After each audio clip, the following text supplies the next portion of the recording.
Good morning. Rennie and I are going to show you how to make a cup today. We're going to show you how to make a kitty cat cup. Or maybe you want to make a bunny cup. Maybe you have another animal that you want to do. You're going to go through the art store and you're going to get about a pound of clay and then a smaller block for the details. All you need are these two tools, but if your table is showing responsibility, you'll get another tub of tools. You're going to start with your large block of clay and you're going to hold it in one hand and pound carefully with the palm of your hand as you turn the clay to get the corners out. You're going for a nice ball to start with. Try to get it as round as you can.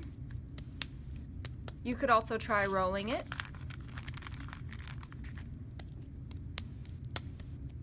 Once you've got a pretty good round ball, you're going to take your thumb and stick it in and pull it out. And you'll have a pretty deep hole. You don't want to go all the way to the bottom, because that's going to be the bottom of your cup. Now you're going to put your thumb back in and your four fingers on the outside, and you're going to press. And you're going to keep rotating around. You're pressing with not just the points, but the whole fingers and the whole wall of your thumb, the whole side of your thumb against the wall of the pot. You're going to keep going around and around. You want to have even thickness, and you don't want too thick, especially on the bottom.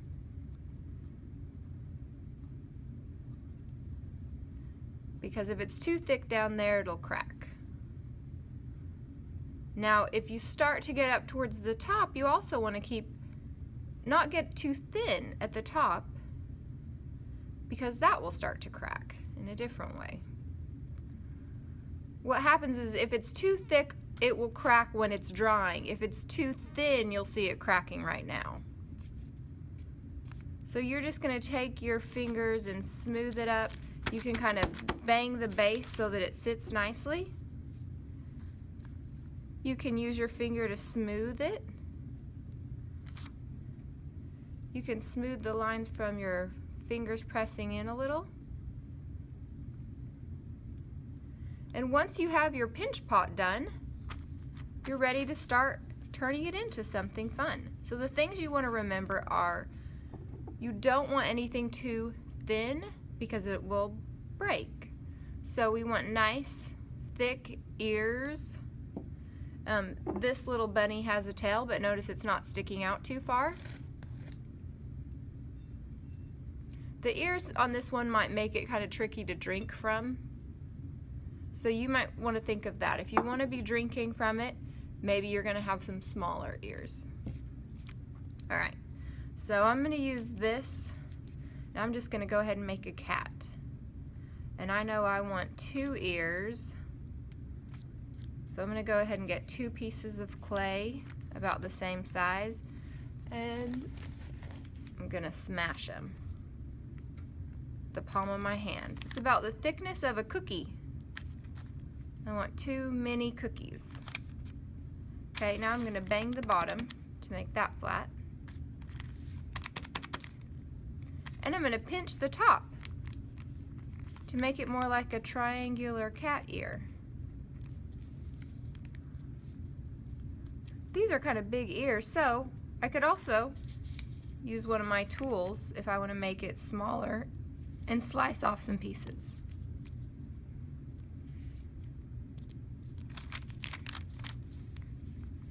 If I decide that's perfect, I can use this one as a pattern for the next one.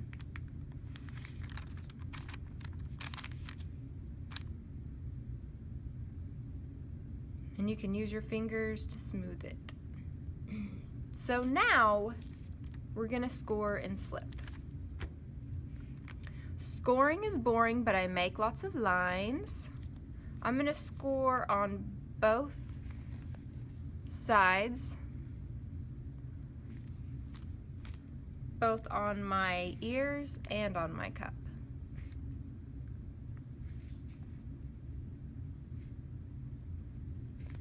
Then I'm going to use the slip, which is really, we're just using water today. Slipping is dipping, and I like it just fine. So you're going to slip on both. After you've scored and slipped and stuck those together, you need to smooth them. So you're going to take one finger and pull it down so that it erases the lines. Smoothing is soothing. It erases the lines. You could also use your tool for this.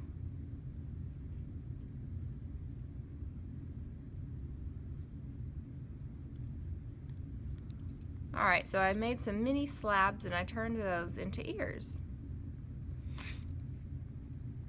Okay, now you can make, I've got some extra left over from my ear, so I can make that into a little ball for my eyeballs.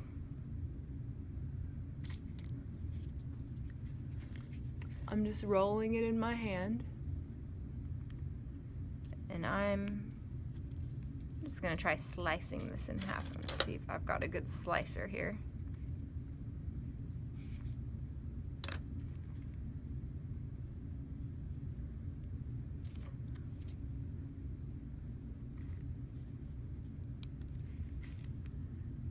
And what will you have to do to attach those? That's right, you're going to have to score and slip again. If you don't score and slip, it will likely fall off when it's firing. I kind of think of it as the clay has to be able to hold hands to grab on and hold on to each other. So you're kind of making some fingers on this side and some fingers here for it to stick together. And don't forget your glue, your slip.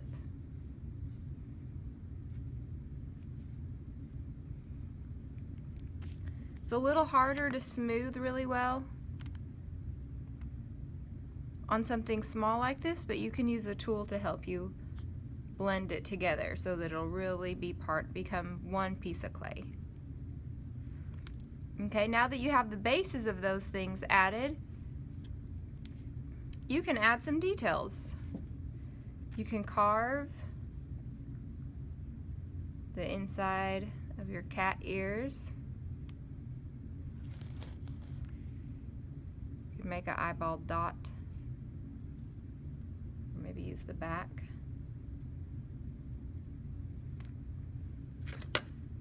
You could use one of these to carve out a little mouth.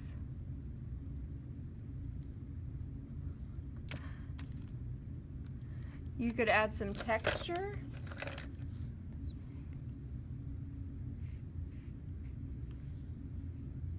With one of these tools. Little cat hair. You could still just use this guy. Oh, you could make some eyelashes.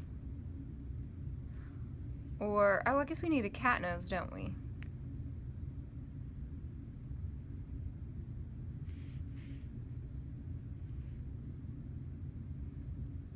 Maybe some whiskers. The more details you add, the more texture you add, the more interesting your cut will be.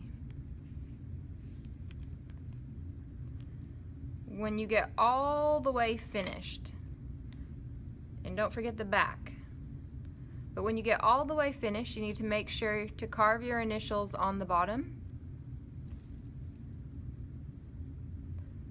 Really nice and big so that we can tell and very clear. Then bring it to me, let me double check, and we'll put it on the blue tray, and then it will be time to clean up. For cleanup, you want to rub off any extra clay that is on your tools, put it back in the bucket. These ones will go just back to the clay store. These extra bits of clay can just be kind of collected and brought back to the clay store.